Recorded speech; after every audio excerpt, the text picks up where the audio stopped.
Preman ancam bunuh jurnalis di Medan divonis 1 tahun penjara. 3 jemaah asal Republik Indonesia masih hilang usai puncak haji. 1 ditemukan meninggal dunia. Imigrasi sebut mahasiswa Republik Indonesia ramai-ramai jadi warga negara Singapura.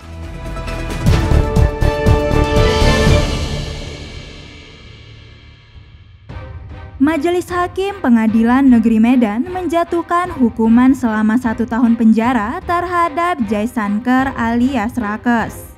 Anggota Ormas AMPI di Medan itu dinyatakan terbukti bersalah melakukan pengancaman dan perintah terhadap jurnalis.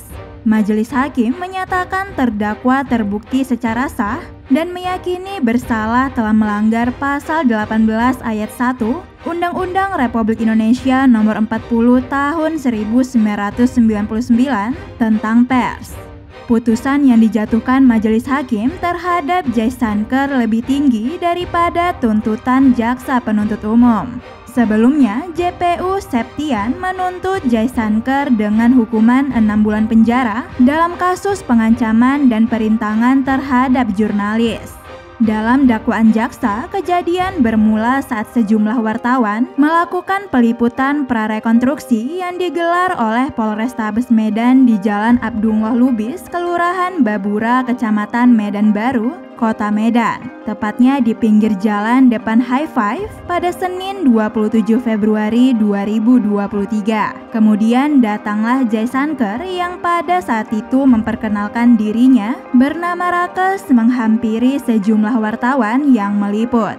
Jaisanker berkata, "Bang, enggak boleh rekam-rekam di sini." Lalu wartawan mempertanyakan alasan Jaisanker yang melarang melakukan peliputan. Melihat itu, wartawan lainnya mengeluarkan handphone hendak merekam. Lalu terdakwa kembali melarang hingga terjadi cekcok mulut. Rakes yang mengaku dari Ormas AMPI itu mendorong tubuh seorang wartawan dan menepis handphonenya hingga terjatuh.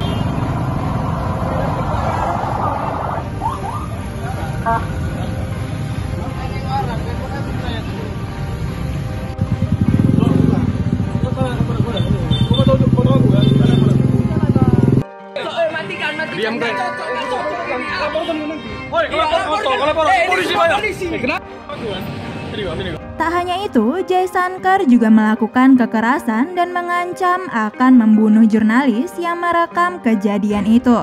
Polisi yang berada di sekitar kejadian pun melerai keributan tersebut. Setelah kejadian itu, para jurnalis yang menjadi korban langsung membuat laporan ke Polrestabes Medan.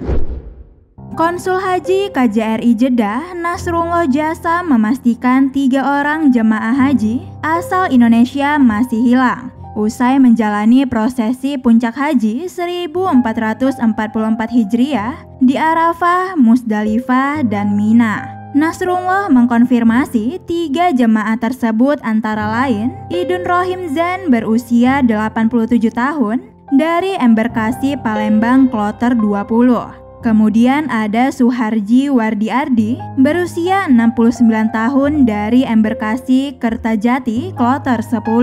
Dan terakhir ada Niron Sunarsuna berusia 77 tahun dari Embarkasi Surabaya Kloter 65. Ia menjelaskan sampai saat ini tim KJRI dan PPIH terus melakukan pencaharian hingga penyisiran ke berbagai rumah sakit dan tempat pemulasaran jenazah di Mekah sampai Jeddah. Nasrullah mengatakan tim juga intens berkomunikasi dengan Ketua Kloter dan Ketua Maktab dalam proses pencaharian saat ini. Terpisah, Kepala Bidang Perlindungan Jemaah Haji atau Kabid Linjam PPIH Arab Saudi yakni Harun Al-Rashid dalam rekaman suara diterima mengatakan Idun dan Sunarji dinyatakan hilang pada tanggal 27 Juni. Idun dan Suharja dinyatakan hilang di Arafah, Sementara Niron dinyatakan hilang setelah melempar jumroh di Mina pada 28 Juni 2023. Pada 11 Juli 2023, satu di antara 3 jemaah haji asal Indonesia yang dilaporkan hilang di Tanah Suci ditemukan dalam kondisi meninggal dunia. Jemaah itu adalah Niron Sunarsuna asal Probolinggo, Jawa Timur. Dia sebelumnya dinyatakan hilang di Mina, sebelah timur kota Mekah, Arab Saudi. Ketua PPIH Embarkasi Surabaya yakni Husnul Maram mengatakan Niron ditemukan dalam kondisi meninggal di rumah sakit setempat. Direktur Jenderal Imigrasi Kementerian Hukum dan HAM, Silmi Karim mengatakan ramai-ramai mahasiswa Indonesia yang pindah jadi warga negara Singapura. Sekitar 100 atau 1000 orang mahasiswa Indonesia di Singapura menjadi warga negara Singapura setiap tahunnya.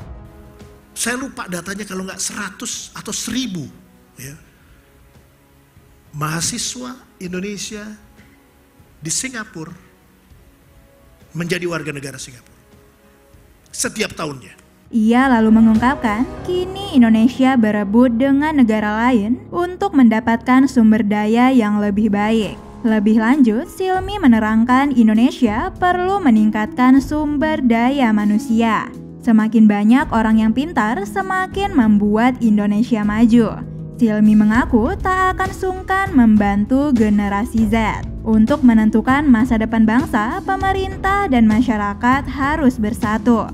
Namun, Gen Z saat ini menghadapi banyak persoalan. Menurut Chairman Centennial Dino Ardiansyah, beberapa masalah yang membayangi generasi Z itu diantaranya biaya hidup yang tinggi, akses penunjang karir yang terbatas, dan kesenjangan.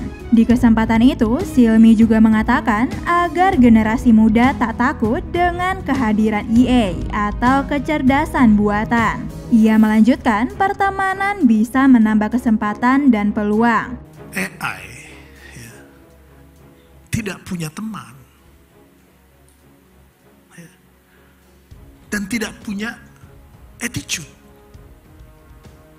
Sementara orang kalau mau sukses itu harus punya teman, networking. Ya. Caranya macam-macam. Berorganisasi, ya. Kemudian berbisnis, apa saja, menambah teman. Teman itu bisa menambah opportunity. Kalau ada masalah, bisa membantu. Silmi mengkonfirmasi, per tahun 1000 warga Indonesia pindah ke warga negaraan jadi warga negara Singapura dengan usia 25 sampai 35 tahun. Bisanews.id, Nindya Farisa mewartakan.